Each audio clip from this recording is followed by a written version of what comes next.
Therapy language is everywhere now, and we discuss boundaries on first dates. We identify triggers in group chats.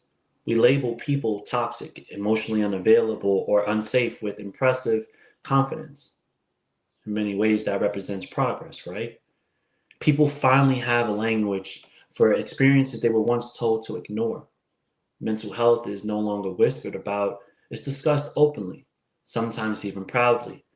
But something subtle has happened along the way. Language designed to help people inside structured, guided environments has escaped the therapy room and entered everyday relationships. And once it did not only provide clarity, it also offered a socially acceptable way to disengage.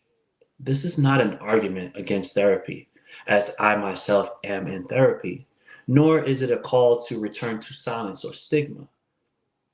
This is an examination of how therapy culture, when flattened into slogans and shortcuts, is reshaping the way how we approach conflict, intimacy, and responsibility with one another, and not always for the better. Therapy culture did something important. It gave people permission to name harm. It validated experiences that were historically minimized, especially for those taught to endure rather than speak. For many, learning terms like boundary, trauma, emotional neglect was transformative. It helped people leave genuinely harmful situations instead of internalizing blame. And that matters. The issue is not the language itself. The issue is what happens when therapeutic tools meant for slow, reflective work are used as immediate decision making frameworks in everyday relationships. Therapy concepts require context, guidance, and accountability.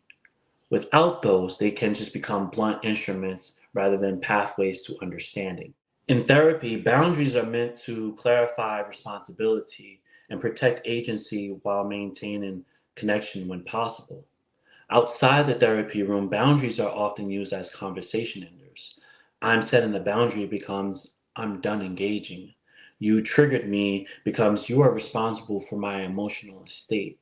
This doesn't feel safe is I don't want to sit with the discomfort. Sometimes these statements are necessary and valid, but other times they transform normal relational friction into moral failure. Discomfort itself begins to feel like a violation. Somewhere along the way, we begin to conflate discomfort with danger. Hard conversations are labeled unsafe, misalignment interpreted as toxicity, and being misunderstood feels like harm. Yet, not every uncomfortable interaction is abusive, and not every boundary is healthy. Sometimes protecting one's peace is actually protecting oneself from growth. Sometimes honoring needs becomes a way to avoid accountability. Avoidance removes the relationship entirely. Healthy boundaries help people stay without losing themselves. Another consequence of therapy culture is the pathologizing of ordinary human behavior. We diagnose one another in real time rather than engage. A delayed text message becomes emotionally unavailable. Disagreement becomes gaslighting, and struggle becomes toxicity. These patterns exist, but the speed in which we assign them leaves little room for curiosity, repair, or nuance. Conflict used to be something relationships move through. Now it's something to escape. In avoiding discomfort, we lose the tolerance for ambiguity, the messy middle, where the real relationships actually live. Repair is slow, understanding is imperfect. People miss steps, miss cues, disappoint one another. That does not automatically indicate harm. Oftentimes, it simply indicates humanity. Therapy culture centers oneself, your healing, your needs, your journey, your truth. This focus is valuable, but relationships do not exist inside individuals. They exist in the space between people. Space requires patience, endurance, humility, and the willingness to prioritize repair over immediate relief.